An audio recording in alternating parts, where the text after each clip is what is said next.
Ndikulandireni ku program ya Times Exclusive pano pakanema wa Times Television TTV. Dzina langa ndine Layana Chunga, ndipo lero mlendo wathu ndi wolemekezeka Baba Steve Kamsiamo Malondera. Iwowa ndi phungu wa Lilongwe Nyanja constituency imene inkatchedwa kuti Lilongwe South East. Ndipo ku chipani cha Malawi Congress iwowa ndi wapampando wa Chinyamata kumeneko. Ku nyumba ya malamulo iwowa ndi wapampando wa komiti ya Public Accounts. Iwowa ndi amene ticheze nawo mpulogalamu iyi. Musachoke, mukhale pomwepa. Koma tithokoze mwapaderadera kwa Apic Events amene atilola kuti tigwiritse ntchito malo awo Apic Gardens mu mzinda wa Lilongwe, malo okongola kwambiri kumene anthu amachitirako zinthu zosiyanasiyana. Koma potsilizira tisayiwalenso sponsor wathu wa sabata lililonse, Rainbow Paints.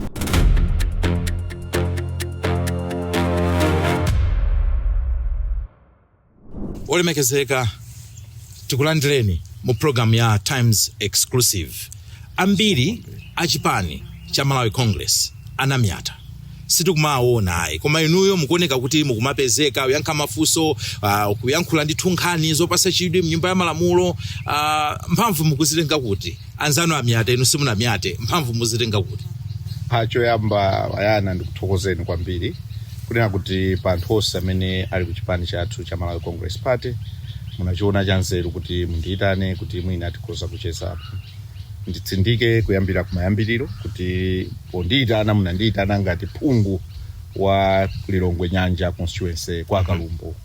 Konse kwa grupu wa Khombe, grupu la Chimango, konse kupereko kwa Kalumbo, Kosonkwe, kwa Mchuchu, konse ukamphata uko, kwa Chinguo. Ndimene anandisankha kukhala phungu, ndiye munandiyitana kuti ticheze. Ndinacho chikhulupiriro kuti kucheza kwanga ndi inu tsiku la lero. Sikuti tikucheza ngati mukucheza ndi mneneri wa chipani. Alipo mneneri wa chipani chachikulu cha Malawi Congress Party. Alipo ngakhale ma campaign director, komanso ngakhale secretary general alipo. Ndanenera kuti ndine MP Lilongwe Nyanja constituency. Sikuti kupezeka kwanga pa nthawi ino ngakhale kuti ndikutenganso mphamvu zochokera kwa utsogoleri wa chipani mu nyumba ya malamulo. Koma mwachidule kwambiri kungoyankha kunena kuti ndichifukwa cha ndipezeka kuti ndikumayankhula. Amene amandisankha kukhala MP anandipasa mphamvu zonena kuti ndikhoza kumayankhula malo mwa anthu aku Lilongwe Nyanja constituency. Komanso ndine mkulu wa Chinyamata ku chipani. Motero chimakhala chapafupi kuti ngati mmodzi wa akulu ku chipani ndizitha kumayankhapo pa zinthu zimene zikumachitika mdziko lino komanso ku chipani chathu chokondeka cha Malawi Congress Party. Ena manena kuti amene amayankhula amakhala kuti adziwa kuti kumbuyoku kulibe zobisa, kutolo kuti asegule mafailo zina lanu amalondera salipeza, kapena tizitero kuti boma lapitali inuyo zina lanu silinakhuzike mwina ndi zina zosakhala bwino nchifukwa mulibe mantha mukumatha kukhala ndithu pakanema kuyankhula mwamphamvu, kapenanso ku nyumba ya malamulo uja kuyankhula boma ikakhala kuti kulakwisa pena pake ayikuluma ndithu mosanyengerera. Amatichala sichizilodza, komano chimene ndingatsindike nchonena kuti Amalawi wokha pamene tizipita kutha kwa nthawi ndi pamene angazathe kupanga chiganizo kuti kodi zimene zikuchitikazi amene akuyankhulira babamu ndi zimene amachita ndi amene akundidziwa kuchokera kale kuti baba Malondera ndi ndani. Amene alibe chodabwisika china chilichonse chifukwa chokuti ineyo pamene ndikuona kuti msalakwika ndimayankhula, pamene sizili bwino ndimayankhula, nakhale tili mboma pena ndikaona kuti pena pakuzondoka ndimayankhula. Chifukwa chokuti ine ndimakhulupirira kungokhala munthu omasuka pa zimene ndikuchita chifukwa there's only one life, kenako death. Munamveka kwambiri ndi kafukufuku amene nyumba ya malamulo imachita maka pa nkhani yakugulisidwa kwa hotelo yodziwika bwino ya Amaryllis mu mzinda wa Blantyre. Ndiye panalinso zambiri mapepala malipoti asowa apa kuti bwanji kodi Amalondera, kodi ripoti izatuluka liti lokuti timve zosatira zakafukufuku amene mwakhala mukupanga ngati nyumba ya malamulo chifukwa Malawi kunjaku akufunsa? Ndipo Malawi ndiathokoze chifukwa chokuti ndalama zimene zinagwiritsidwa ntchito zija ndi ndalama zonena kuti ngati amalawi anasonkha nawo malingana kuti ndi misonkho. Ndiye kukhuzana ndi report titsindike pano kunena kuti ngati Public Accounts Committee anthu amene amanya kuti tikumane nawo ambiri mwa iwo tinakumana nawo ku parliament. Mwina ndi former Chief Secretary to President and Cabinet Ms. Colleen Zamba okha amene kufikira na lero sitinathe kukumana nawo. Tikamaliza china chilichonse ndiye kuti tizapitanso ku nyumba ya malamulo ngati committee ndikukhalira na tsonga ndikuchita adopt report. Tikatero tizapita nayo parliament kumene tikayipereke mnyumba ya malamulo. Tikakayipereka zili ku nyumba ya malamulo kuyilandira kapena kuyikana ngati report nimene ndondomeko zimayendera. Koma inenso ngati nzika ya dziko lino ndikufunisisa kuchoka pansi pa mtima wanga report amalawi atakhala nayo kuti tsogolomo azathe kuona kuti nthawi iyi panachitika izi, kuti ngati pasakhale zina zotsamwisa they can refer to that report kuti dziko lathu tikhoza kumalitumikira mu mzimu ndi munchoonadi komanso moona mtima pamene anthu akuona ndi pamenenso anthu sakukuona kugwiritsa ntchito ngati report imene. Kodi kafukufuku wanuja wa hotel imene ya Amarales mu mzinda wa Blantyre inalibe time frame, inalibe malire basi kuti olotakhala kuti mufuna muzamalize 2028 basi palibe vuto, ilibe time frame? Inali ndi time frame imene tinayifika kumapeto ndikufika kuti tukayika report in parliament. Koma kunayamba manong'onong'o ena hayi pafunika wakuti report isikhala complete ngati awa palibe report titere ndiye titazatsegulanso for 2 weeks kuti tikumane ndi anthu amene amakambidwa awo. Anayitanidwa tinakumana nawo kufika kumapeto kuti tikutseka ndithu komabe wena umapeza kuti alankhulirabe zazomwezo za report iyo. Koma ndikutsimikizireni ndikutsindika kunena kuti inali ndi time frame. Pakuvuta mpati kuti muyankhulane ndi Mai Colleen Zamba amene anali Chief Secretary mu nthawi ya ulamuliro umene wathawa wa Malawi Congress. Tithokoze kwambiri vayana chifukwa chonena kuti funso limeneli ambiri amalifunsa ndiyankhe mosazungulira. Parliament ndi nthambi ina ya boma, ndiye muli ndi executive ndiye tili ndi judiciary. Tikakhala kuti tukamba za parliament tikukamba za nyumba imene ili ndi aphungu ochokera zigawo zosiyanasiyana kapena ma constituency osiyana-siyana panopa ndi 229. Ntchito zathu kwambiri ndi zitatu: pali oversight, kupereka kauniuni, representation, kuyimirira vanthu, legislation, kupanga malamulo. Ndiye mukaliona mmene ilili report la Public Accounts Committee okapena unena kuti inquiry iyi imapanga kwambiri pa kauniuni.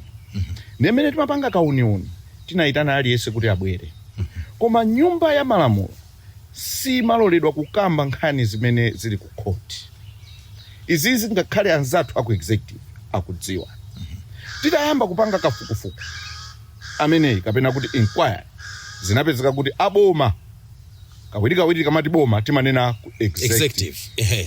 Executive amene kumakhala DPP, Director of Public Prosecution, kuli Attorney General mbali yomweyo, mukapita mparliament munja mukapeza kuti muli Leader of the House, Minister of Justice amakhala ndimo ali momwemo. Akudziwa fuka anthu amaziwa za malamulo kunena kuti nkhani imene ili ku court simungayikambiraneso mu nyumba ya malamulo. Koma ngakhale anthu amene amadziwa anapitira kukatenga warrant of arrest ya Ms. Colleen Zamba. Kupita mparliament kumanena kuti inu simungamalize ibu kapokha mukumane ndi Colleen Zamba. Pomwe iwo akudziwa kuti chimene anapanga si chinthu cholondola. Amayenera kuti asiye inquiry jatimalize kena kwakayambe kugwira anthu. Osati inquiry ili nkati. Ndiye Mai Colleen Zamba kudzera mwa lawyer wawo anatilembera ife ngati parliament kunena kuti ineyo sindingathe kubwera. Chifukwa chonena kuti nkhani imene mukundiyitanira ku parliament kuti ndizayankhe mwandiweruza kale, mwandijaja kale, chifukwa chakuti ngati boma landitengera ku court pa nkhani yake itiyo yomweyi. Ndiye ife kugwiritsa ntchito anzathu aku parliament azamalamulo. Chifukwa committee ija imakhala ni ma clerks kapena kuti alembi ochokera ku secretary. Tinawo zoti tithandizireni kuti mukambe ndi ODPP, mukambeso ndi attorney general kuti izizi ataziyimikira kaye kuti timalize, ndiye mukapeza kuti anthu akukanabe kumanena kuti haya isi mungapange, pomwe parliament imakhala ndi malire. Boma lilinso ndi chani kodi malire ndi mphamvu zosiyanasiyana. Mu mphamvu zawo ndi nzeru zawo anakapanga zimene ndanenazo kuti anakamupereka kupanga zokuti akumanga munthu pomwe munthu uja sanabwerewo. Omwewo akupita mparliament kumakana kuti simungayankhule kupitirira kupereka ripoti ili munomo mpaka uyu ataperekera ripoti. Pomwe nkhani yayikulu ndiyo kuti iwo achose ichi chotsamwisachi. Kenako ife munthu uja timuyitani. Tinanena kuti abwere ngakhale pesa ali kuchipatala atachita apiye virtually kuti titha kukambirana kutsera pa makanema, koma popeza pali chotsamwisa ichi ndiye pempho langa ndotera kuti aboma chonde tiyeni tisakhale two-faced. Koma mpaka nthawi timene paja simunayankhulane ndi wina wake kubomako? Takhala tikuyankhulana nawo kudzera mu makalata, chifukwa kungoyankhulana pakamwa ndi zachibwana. Ino makalata amakhamu kulemba kwa ndani? Makalata apita, kalata iyo ina inapita kwa ODPP, tili ndi communication imene inapita so ngakhale kwa mkulu oyang'ana za malamulo adzikwe. Chabwino. Ndiye abomawo ndokhulupirira kunena kuti mmayankhulana nawo mmatha kukumana ku parliament uja. Imene sinkhani yoti kuyankhula makalata ali apo. Mumamva uthenga wotani uchokera kubomako kuti mwina kuti sakufuna kuti zimene zichitike, kapena mwina ena anangodya mfulumira, kapena ena sanatha kuganizira bwino kunena kuti tikathamangira ndi kuayika ndikuapasa mlandu mayiwa ndi kuti ukukafukufuku wa nyumba ya malamulo sizitheka ati ukusiziyenda chifoti ziwiri zisizenera kuti zizisokonezana. Ineyo ndikukhulupirira kuti aliyense amene ali ndi udindo wake, kandi attorney general kandi ODPP ndi anyamata anzathu onena kuti tali nawo m'maskulu ndiwo kuti anapanga za malamulo. Izizi tikukamba pa ndi lamulo laling'ono kwambiri lonena kuti akuluakulu ngati amene wawo anthu kuti anamwayinki angaliphere kumalifunyulula bwinobwino. Takhala tikukamba kumapezeka kuti kukhanga lizulowa chibisalirano, ndiye pena umazifunsa kuti kodi tikukokera mbali imodzi ngati dziko kapena anthu ena ali ndi zolinga zawo zimene sizokomera amalamu. So mufuna chitika nchani? Mufuna kuti aboma awuyimiseka ye mlandu? Ineyo muona mtima zili ndi aboma kupanga chiganizo njira ziwiri. Yes. One, akhoza kukusankha ngati anachiona kuti ndi chanzeru kuti akhalebe kuti azamba ngomangidwa, alole nyumba ya malamulo kuti ipitirire ndi kupanga china chilichonse chimene apanga mayikwaya. Ndikutulusa report. Chifukwa chani? Inuyo mukudziwa ngakhale kuti pena pake stolo yacholedwa panafika anthu mwina 7. Stolo yacholedwa, apolisi akwanisa kutengapo mwina anthu 6, mmodzi wathawa. Ngani ije mapitabe ku court, amakayamba kukamba mlandu uja mpaka kupereka judgment, ngakhale munthu mmodzi sakutani kodi sakuoneka chifukwa choti amatengera pa umboni mmene abwerera mpaka nkumalizisa. Mukumva paliposa chedwa pompa pa kukambidwa nkhani ya kuphedwa kwa dokotala mzimu wake uwuse mumtendere Dr. Bobe. Amakambidwa kuti kunaombedwa mfuti. Munthu amene anakambidwa mfuti mukamaona pamene zimaonekera makanema pachi sanatchulidwepo mfikira na lero kuti ali pati. Koma mlandu uja kutani kodi ukupitirira. Chikukanika ndi chani pa mlandu pa inquiry iyi kunena kuti izi titakumana ndi anthu onse amene tinakumana nawo ena kumangoti yayi koma mubwerese kaye Zamba. Koma inu nomwe amene mukuti tambwereseni kaye Zambayo munamanga ndinuyo. Komanso azamba anatuluka mdziko muno tisanayambeso ngakhaleso inquiry ya Amarisota. Kusonyeza kuti Public Accounts Committee inalibeponso gawo la mtundu wina uliwonse limene linakatha kupangapo za kutuluka kwa Zamba kapena kubwera kwa Zamba. Kubwera kwa Mai Corini Zamba kapena kutuluka zimenezo zili ku executive. Executive asakhale two-faced. Alole kuti zinthu ziyende mene zikuyenera kuyenda. Inu ndopa mpando wa komiti imeneyi ya Public Accounts Committee kapena kuti PAC. Zimene mufotokozerazo zikundipasa nkhawa kuti ngati komiti komanso wapa mpando wa komiti imeneyi mulibe mphamvu panokha potulusa ripoti. Kodi kayendesedwe ka komiti imene ndi mphamvu zake ndi zotani vis-a-vis the powers of government in the house? Tikaona mphamvu za boma mnyumba ya malamulo ndi mphamvu zanu inu ngati komiti mwe ndi mphamvudi kapena kungokumvekani basi kuti ndino acheya chimene chimachitika chair wina aliyense umakhala kuti muli ndi mamemba okwanira. Yes. Kuti ine ningodzuka ku nyumba kwanga akazi wanga ndiphikira madzi ndasamba napita ku parliament basi ungofika kuti lero tuyenda motere ndiye kuti zikhala ngati za dictatorship. Malawi ndi dziko limene linasankha kukhala ndi democracy. Ngati chairman mumakhala lichi kwa chizungu timati consensus. Mukumana pagulu ndipo committee ya public accounts committee ili ndi members a UTM, ili ndi members a DPP, ili ndi members a UDF, ili ndi members a independent, ili ndi members 4 a MCP ndi amene timapanga 23. Mukachoserapo 23 timayenera kuvota. DPP mukaona a independent amene anasamira ku DPP tunena amene ali registered under DPP they are about 6. Chabwino. Mukaphatikiza chifukwa chakuti mukalowa mpalament muja a independent mapeza kuti ena amakhala kuboma ena amakhala mbali yotsutsa boma. Chabwino. Ndiye kuti mu committee yonse a independent wonse amene alipo anayazamira uko ni mmodzi yekha wa ku Lilongwe East amene sanayazamikire kubomapo.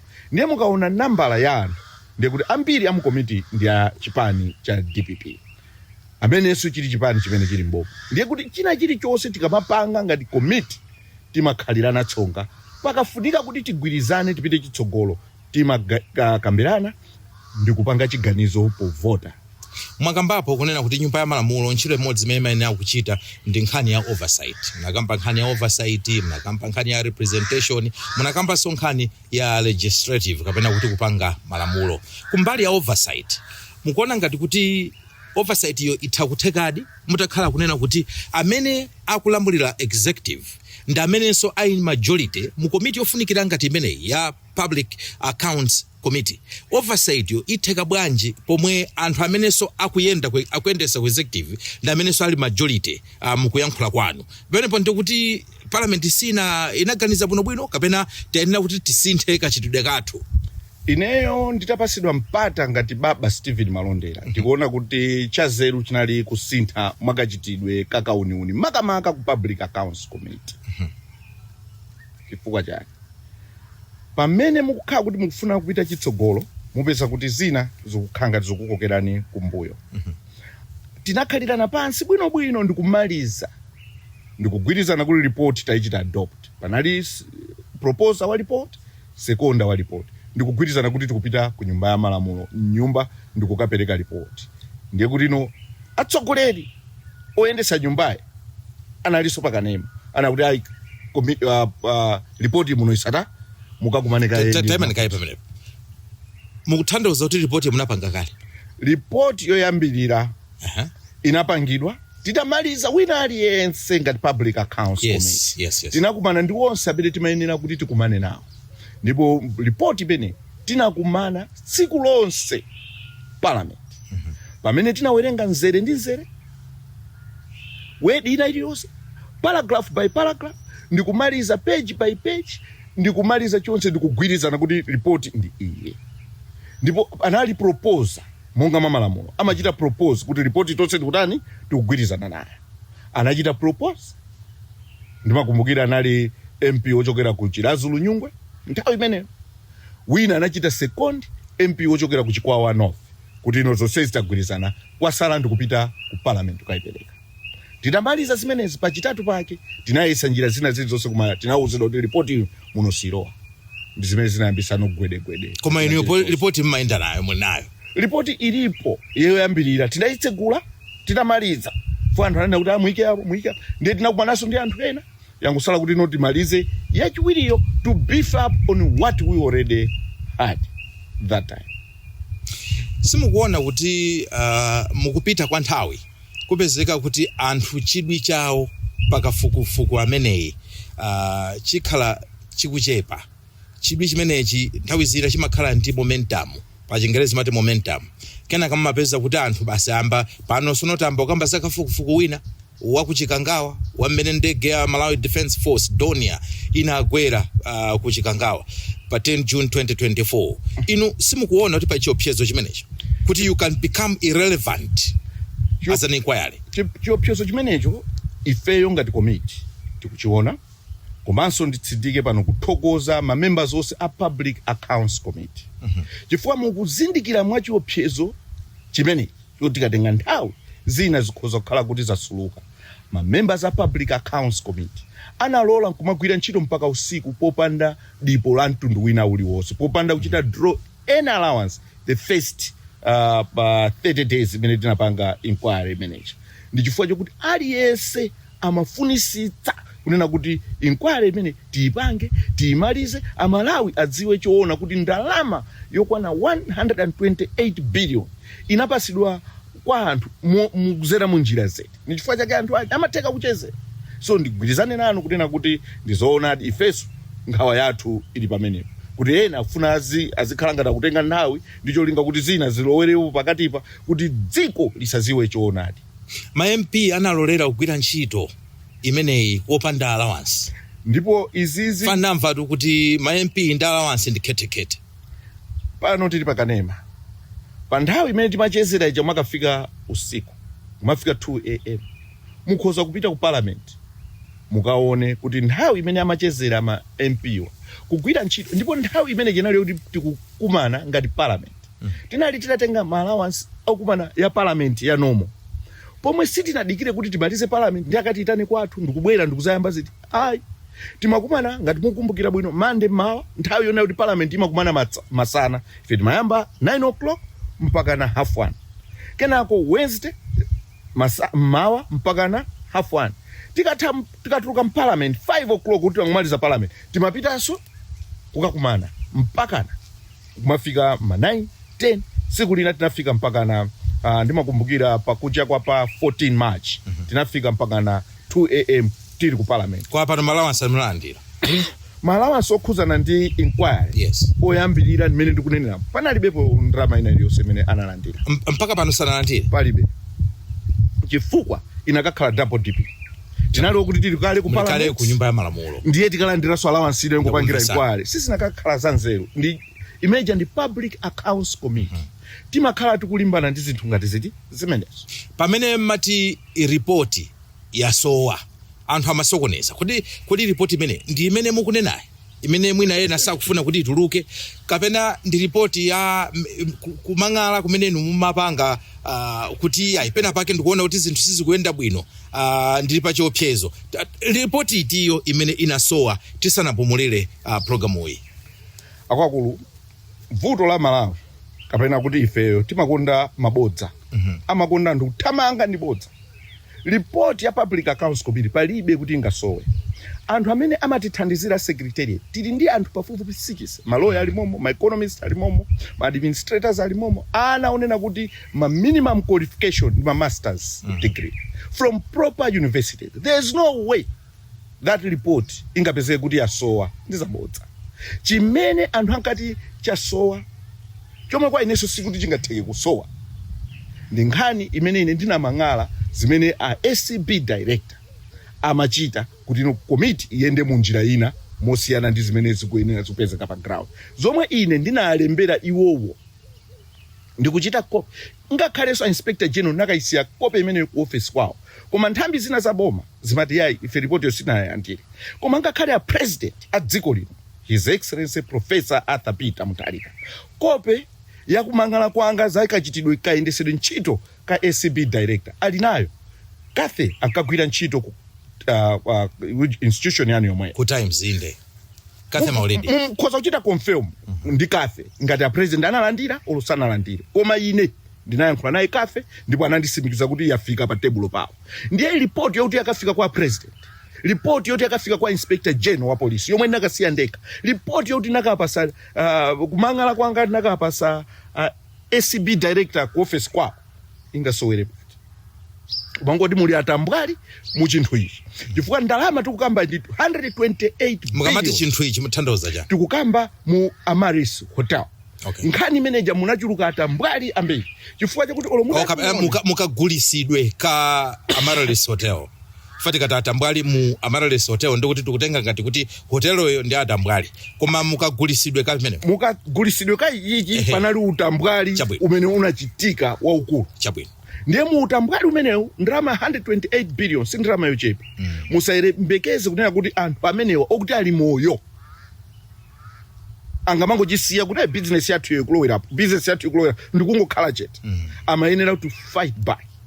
Ndimene amachitira fight back njira yake ndi imeneyi. Ndiye ineyo ndikuthokoza Mulungu kuti ibe akutisunga ndi moyo because of all the threats mose zinachitikira mucha chifukwa chokuti anthu alipo. Tinapita kukamang'ala kwa speaker kuti security ya Anyamata anu siri bwino. Napita kwa inspector general kwa auza mu office mao security ya Anyamata siri bwino. Koma kufikira na lero anachiona kuti ayi iniyo mukuchita za masewera. Ndichifukwa chake ndikunena kuti mukagulisidwe ka Amaris Hotel munachuluka atambwali ambiri.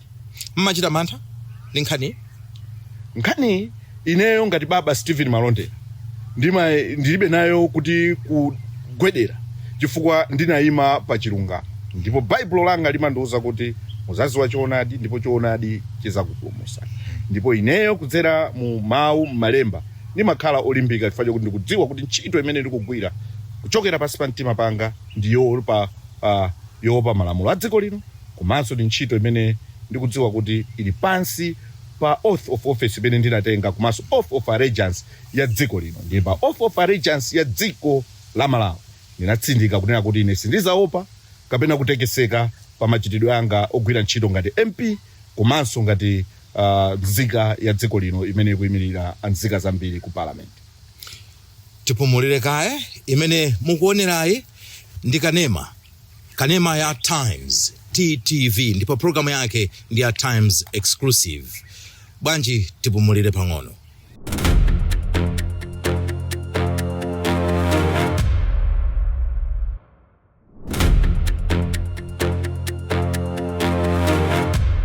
Ndikulandireni ku chigawo chachiwiri komanso chigawo chomaliza cha programu yathu ya Times Exclusive pano pakanema wa Times TTV. Sinalanga ndine Vayana Chunga, ndipo lero tikuyankhula ndi mlendo wathu olemekezeka Baba Steve Kamsiamo Malondera. Iwowa ndi phungu wa chipani cha Malawi Congress ku Lilongwe Nyanja constituency imene inkatchedwa kuti Lilongwe South East. Ndipo mchipani cha Malawi Congress iwowa ndi wapampando wa Chinyamata kapena kuti National Youth Director.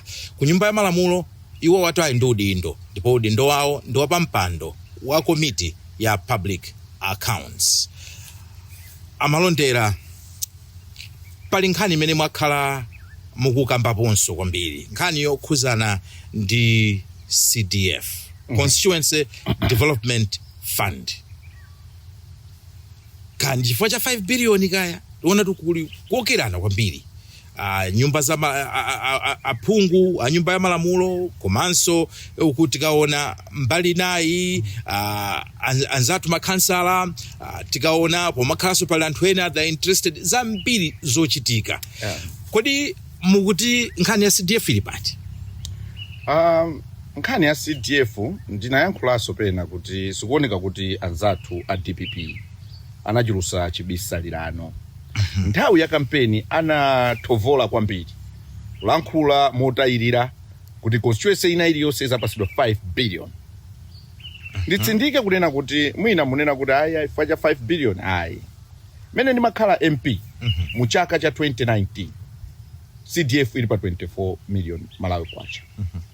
Kudzera mu ndalama yomweyo tinakwanisa kugula zipangizo za chipatala zonse za pa Nyanja Health Center kwa Kalumbu. 24 million.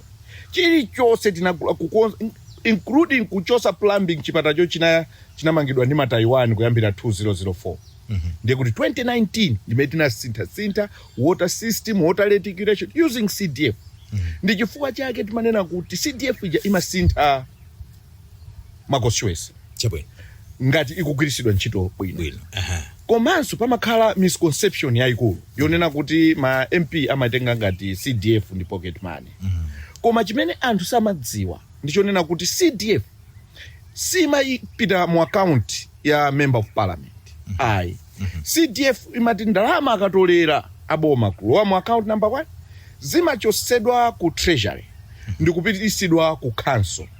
Ndiye kuti ngati mwachita identify chitukuko ndikupezeka kuti papezeka ma quotation ochokera ku ADC ndekuti akatenga ma quotation amakasiya kwa DC akwa DC amapanga procurement process yawo yonse imene imayenera kukhalira akatero amachita identify service provider ndalama imachokano mu account ya council kupita kwa service provider ndiye tikamanena kuti CDF mwachidule kwambiri nimene imayendera ndiye pamene amakamba kuti ichokano pa nopa kuchoka pa 220 million kukafika pa 5 billion kwa ife ngati ine MP wa Lilongwe Nyanja constituency mu zaka 5 zimene nali MP kugwirisa CDF tinakwanisa kuyika madzi a mipopi tinakwanisa kutsegula chipatala tinakwanisa kumanga 13 concrete deck bridges ndiye tinaona kuti ndalama iyi kati yabwera itithandiza kuti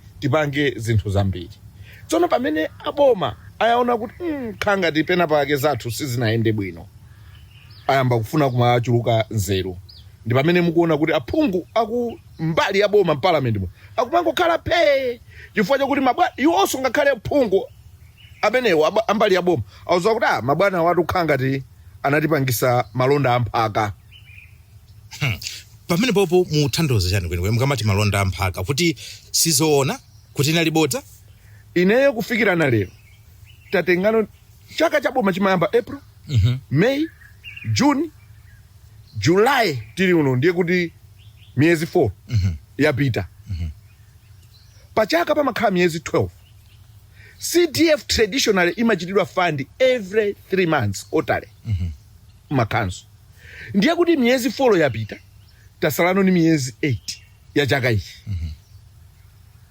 ndiye kuti ngati lili bodza kapena zoona inuyo ni munthu wankulu mukhoza kuona kuti pa miyezi 12 miyezi 4 yapita miyezi 3 inaliyonso ma CDF imayenera ziperekedwa kuma council zomwe sizinachitike kufikirana lero ndiye kwa ineyo ndikuona kuti tikuchitika lindi bodza chifukwa nakhale pa akunena kuti ma 100 million amene ankanena kuti ayi ngongole tizapereka ngongole ma 100 million lero akunena kuti mupite ku Madef ati ndalama yachoka uku yapitano ku Madef anthu akachitira access ku Madef koma si zimene zinkayankhulidwa nthawi ya campaign komano zimene amaziona ali kutali ndi pamene afikano mkati akuona kuti zinthu zichasizigwira koma ndithokoze Mulungu kuti anapereka maso kwa Amalawi ambiri ndipo Amalawi akuona zimene zikuchitika Amalawi anapasidwa makutu awiri kuti anamva zambiri mu kampeni ya DPP ndipo anaona zambiri ndipo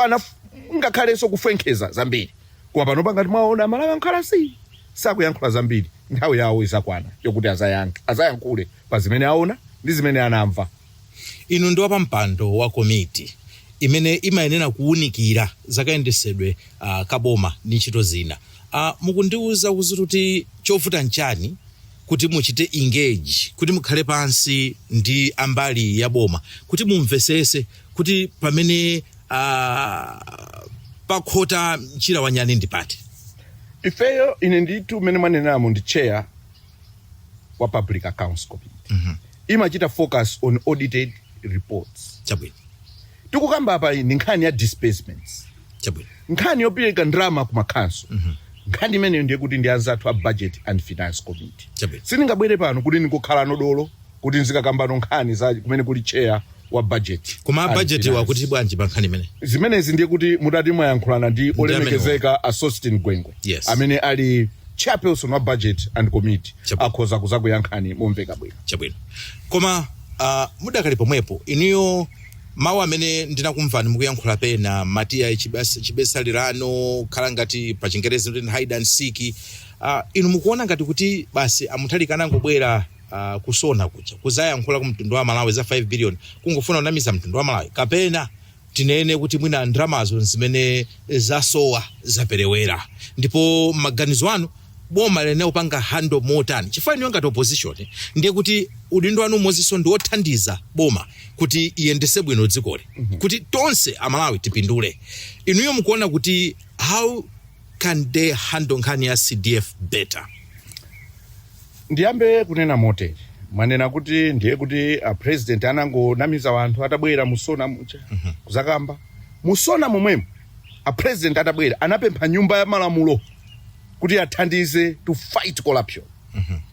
Ndi chifukwa chake timakhala ndi Amaris inquiry to help him fight corruption. Yes. Panopa chiyembekezo changa chinali choti a president ayankhula, attorney general, a president ayankhula kwa leader of the house kuti kodi nkhani iyi ya Amaris ikukanika pati kuti muimalize, because he came to parliament and asked parliament to help him fight corruption. Tagwirizana bwino kupita kuseri kukachitika zina zosiyana ndi zimenezi, koma he is still the head of state and I respect him. And all I'm saying is zimene anayankhula musona tiye tisangotenga zimene tikuona kuti zitikomera, tichione chonseje fo kuti bwana anali okuti akhala pansi achizukuta achiunguza bwinobwino ndikapanga apa ndipangapa kubwera ku nkhani ya CDF ndikutheka kuti amaona kuti apa mwina zichita motere, mwina chumachi tizayendesa molowerawo. Koma kudzafika mkati munja uzapeza kuti game isiri bwinobwino, sizikutheka ya lumantoso. Ndiye kuti bwana mena amabwera usage ija ili intact ngakhale forex koma mena akubwera akupeza kuti nayeso Trump wayanganaso mbali ina. Ndiye kuti mene pa level mene amanyamukira think kuti the Ulanti bwinobwino akuoneka landing yake very poor. Ndi advice yanu? Ineyo advice yanga ndiyo mweso ndinakamba mpalament. Asabanike aboma. President watu ni munthu wankulu, musambanikise. Musiye nazigwira mtima mopanda phuma. Azigwira ntchito ija mopanda phuma. A minister of finance tabwera mu parliament tikhalirane tsonga kuti izizi zizakhala ngati pati magazi kuti zitiyendera ngati boma sizinaende bwino, kona iso timayembekeza ziyenda bwino sizinaende bwino. Kwanji tichoke pa 5 billion paja, mwina tingobwera pa 500 million. Dziko lindi la tonse.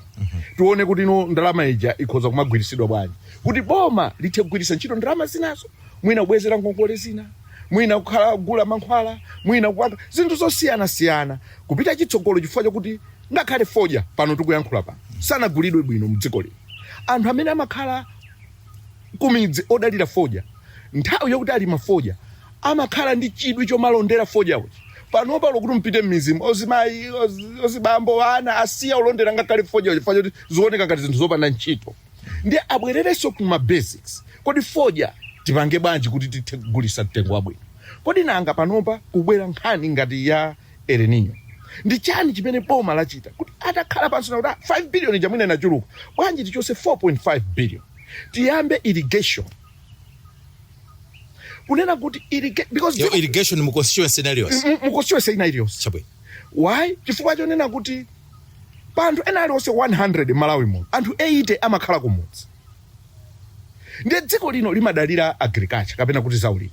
Ndiye kuti panthu 100 ena aliwonse anthu 80 akudalira ulimi. Ndiye anthu 80 amenewo akungogwira ntchito miyezi 3 yodikira ulimi wa mvula. Ndiye kuti akugwira ntchito miyezi 3 kuganiza kuti akolola zokuti azazidyese kwa miyezi 12 simagwira. Oloya inoyo bayana chonga mugwira ntchito chaka chonse. Ndiye kuti ino anthu amene wawa ndi El Nino abwera ngati boma limayenera libwere ku parliament. Za serious. Anduna agriculture irrigation tatiye ndikhale pansi kuti constituency ina iliyonse tipangire to plan ahead. Osalowesa ndale osapanga china chilichonse kuti anthu awawa amene ili 80% ya population yathu imene imakhala kumudzi tichose pogwira ntchito pa 3 months to somewhere around 6 months or tikaifikise pa 9 months. Ndiye kuti pamene tizakhala kuti notamba kukonzekera ngati dziko osati ngobwera mparliament haya kubwera El Nino. Then what is it that we're doing as a country? Kunena kuti tipite chitsogolo tireke ndale tiyike apo china chili kuchokera kunsanje mpaka kuchitipa tipange bwanji kuti zinthu zakwaku tizikonze. Koma zayo nino so kusukuli Dodoma uko kuli tubungwe lokhazikika limene mayang'ana zimenezi zangozi zogwa mwazizizi. Ndimfamu lowerereso kumene sikulowerera. Mukapita kuti mufufuze chaka ndi chaka kamagawa ngati constituency yanga kukakhala kuti kwachitika loza Dodima's disaster sikumagawidwa chimanga mwina matumba 200. Komanso izi zomangokondo mangogawa zinthuzi tinakachepesa ngati dziko. Ndi chifukwa chake tunena kuti make these people hard workers. Apite pa ground mwapase kuthekera kuli minda yambiri panopa yangokhala ili aido palibe chikuchitika. Koma you can do water irrigation mukumba pansi mukwezeka 20 hectares. Then for that village you are sorted. sitikhalanso tikumadandaulirana ayi ikamakwana ndi kuti 6 months you can use minda iliyonse m'mizimu ikatha pamenepo after 6 months ene ake aminda aja they can take over ndikuyamba kulima ano mmene amalimira ulimi wathirira akakolola. So we are trying to engage the community. Pasakhale ma idle minds, pasakhale ma idle individuals mdziko lino, then tizapeza kuti dziko lathu lino tamba kulichitira kulikankhira chitsogolo. So pemphanga ndonena kuti asabanika president aitane anduna a finance atabwera poyera ndikuvomereza kuti zinthu zizativuta. Aliyense amathakula kuisa umathakula kwa mayankhulidwe, umathakula kwa maganizidwe, ngakhale machitidwe yako azinthu. Koma ukabwera poyera kuti kuti zina lakwika ola president anena kuti amalawi ka 5 billion kaja tikaike kaye pa isi sikatheka pa nthawi ino sikatheka kaye. Mukuona kuti kuli El Nino, titenge ndalama iyi tipangeza irrigation akupanga pano ndi pangodusa 4 months chikhazikisireni budget kangodusa akudekha kaye pamene bwana olona kha kuti kudekhako ngati parliament tinakauzidwa kuti constituency yonse pakuchitika is tikukambirana apa kunena kuti ino zakanika kwa miyezi 4. Koma timamvatu kuchokera kwa nduna local government kuti fotokozera kunena kuti ayi anthu ofuna kuti alembedwe recruitment ma councils osiyana ntchito imeneyo khangati yayenda bwino, anthu alembedwa atu ntchito ma preparations ali nkati. Inuyo mukuona kuti zimene sizokwanira yayi ma preparations amene akuchitika pa local government level. Bwana sikuti bomali lalowa sabata yatha September mene amalowa amaina kukhala kuti ndi blueprint kuti tikayamba ichi tukapanga ichi. Budget sikuti mumayamba kutolera ndalama siku lomwelo, imakhala kuti muli ndi plan. Mene imayamba April mene timachita pass budget amaina kuti akudziwa kuti tiyenda apa tiponda. Abwana 4 months mufuna kuti muchite recruit anthu ndiye tikunena kuti tikuyenda chitsogolo ngati dziko. Recruitment 4 months mukamba masiku 120 recruitment sinachitike, deployment sinachitike. Dzulo mmene maona kuti achita recruit 4 months down the line ndi anthu aja achite deploy akaye pasidwe orientation ndiye kuti tili ku 6 months. Are we serious? Ndi ndalama zipita bwanji asanamalize orientation? Ndalama zipapita bwanji kumbuyo. Ine ndikupasani chitsanzo kunena kuti takwanisa kumanga 16 concrete deck bridges. Ena anali AGC, ena anali CDF. Tinakwanisa bwanji kupanga chipatala pa Nyanja Health Center. Mukapita kwathu kwa Kalumbi, kuchoka pa Tarmac Road pa Double Vision, ukafika kwa Kalumbi di 28 kilometers away from Tarmac Road. Koma using that time CDF panopa mama mazi apa mpopi kutsegula kumama. Mukapita kwa timati kwa Mwachirolo, imene ili about 12 kilometers kuchoka pa Kampata pa Tarmac Road akumwa mazi apa mpopi using that CDF zimatheka bwanji. TNT samango bisala zinthuzi. You don't fix something which is not blocking. Ngati panali mzotsamwisa, you are supposed to get into zotsamwisazo and fix. Apa pazingokhala kuti no ndichibisalirana. Chabwino. Tilowenso nkhani ina imene ndakumvani mukuyankhulapo kwambiri imene ndi nkhani ya kukweza fees maka maskulu au kachenjede aboma. Public universities kumeneku fees zakwezedwa ndi about 100%.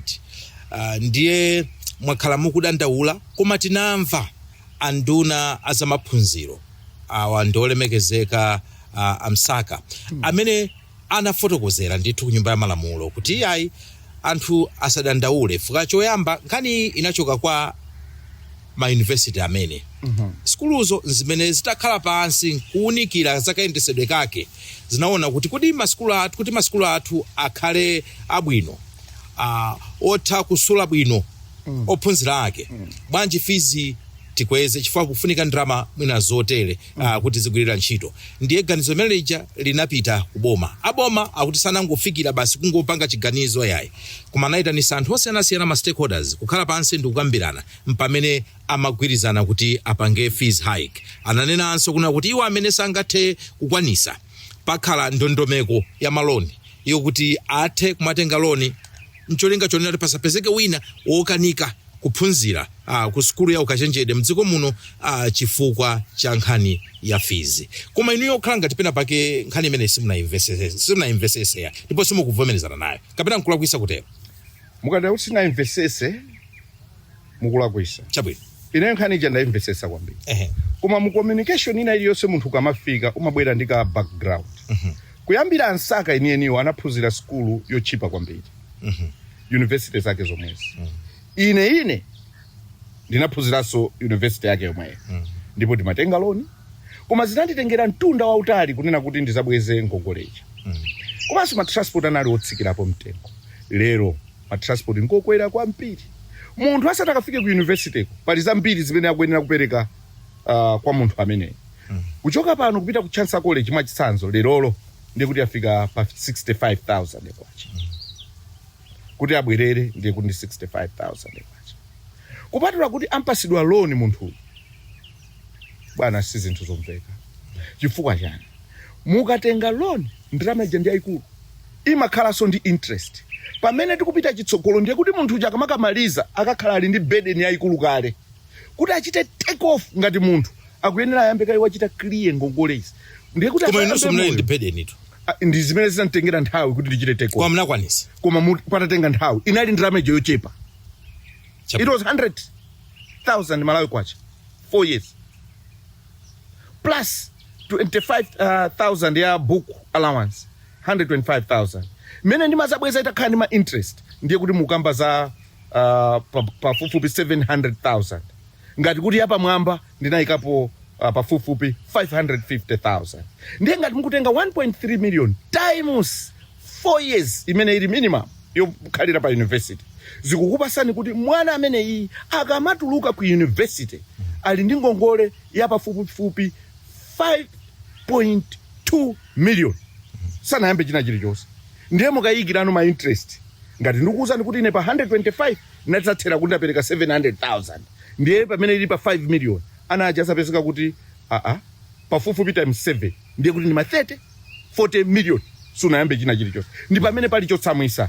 Ndiye zimene zikupanga kuti ana amene akuchoka mabanja olemera akhalebe ali mabanja olemera.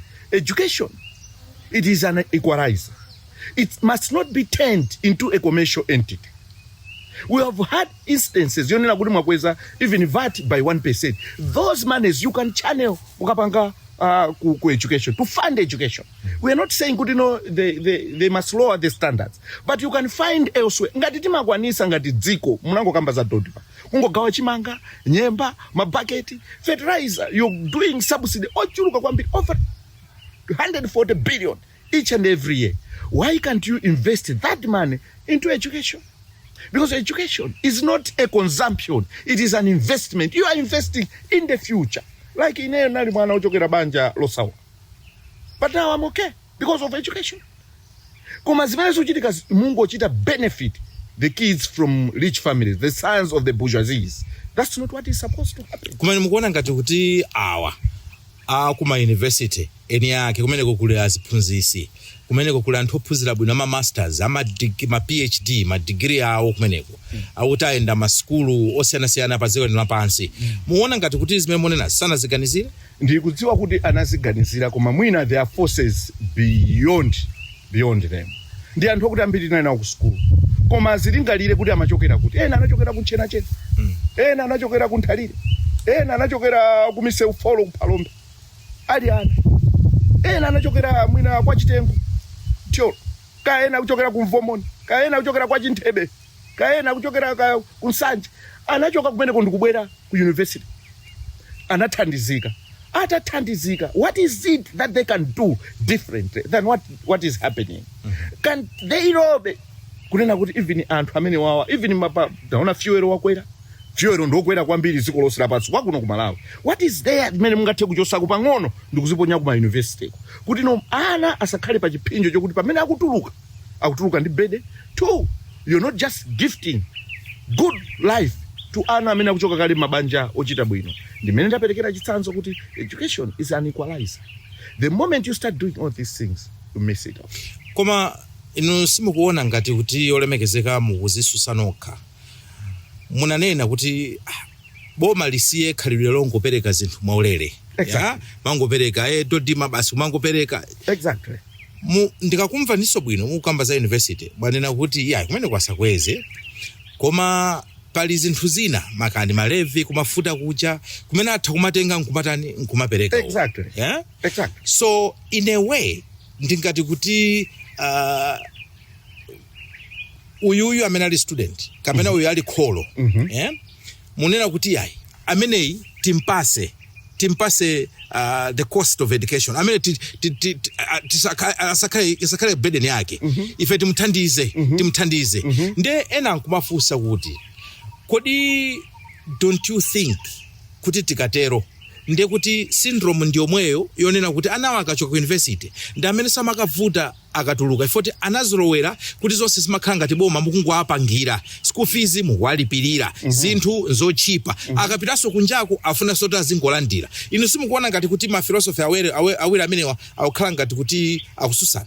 Ndi chifukwa chake ndinanena kuti osati mangogawa chimanga nyemba. Yes, that's a consumption. Yeah, aja akayimirira ku nyumba kwa kabwino kaja ndalama ijathera pati.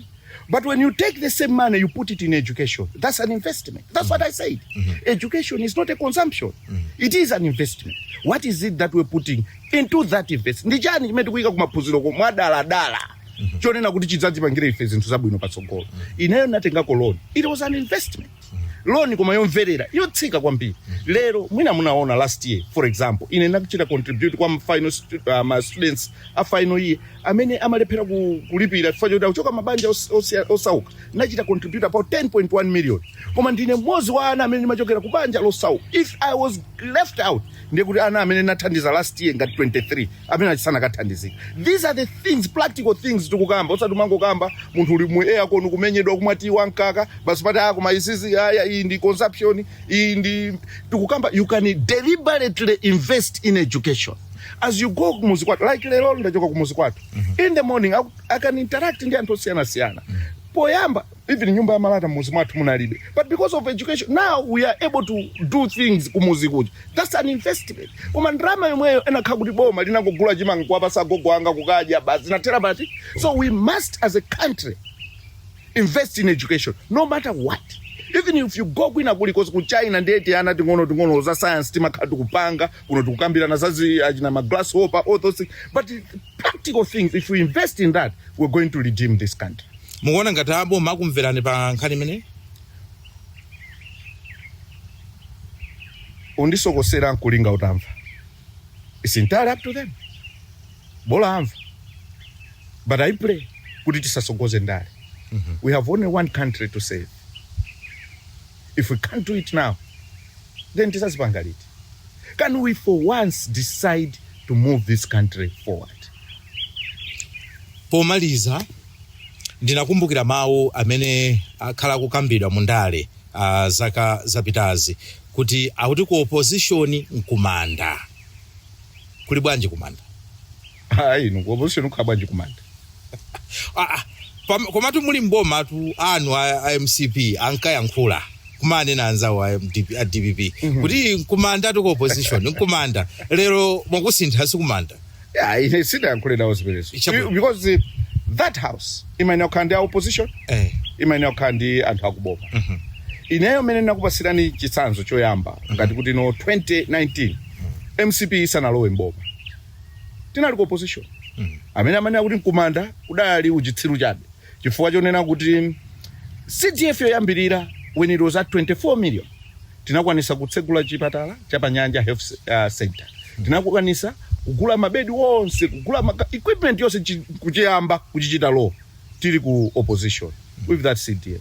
So akamati nkumanda ndizomvesa chisoni chifukwa chonena kuti aliyesa alandira ma resources mofanana. So it's entirely up to individuals to decide kuti zitukuko zimene tingaike pa ground kwa anthu amene anativomereza anatisankha ndi ziti zokomera gulu not zokomera anthu awiri atatu. So if they keep saying kuti ku opposition nkumanda, no, si kumanda. Zimangoyenera kuti zikhale mene zikukhalira.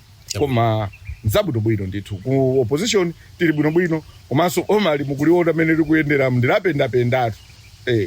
Olemekezeka Malondera ndiyamikire kuti munavomera kuti tikhale limodzi mu program ya lero. Zikomo kwambiri. Zikomo. Siku labwino. Zikomo.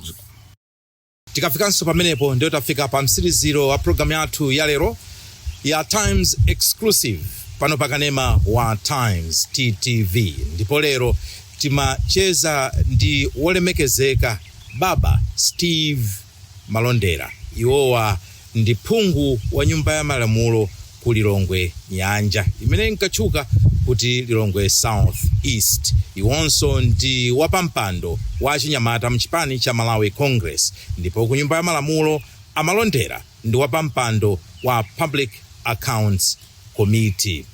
Ndipo lero anakamba zinthu zosiyanasiyana, koma mwapadera tithokoze eni ake a Peak Gardens awa ndi a Peak Events amene anavomera kuti kucheza kwathu kuchitike kuno kumalo awo okongola kwambiri mu mzinda wa Lilongwe. Tisayiwalenso masponsa athu a sabata lililonse awa ndi a Rainbow Paints. Kufikira sabata mawa pamene ndizabwerenso ndi programu ina ya Times Exclusive, ine Vayana Chunga ndikuti mwakoma nonse zikomo.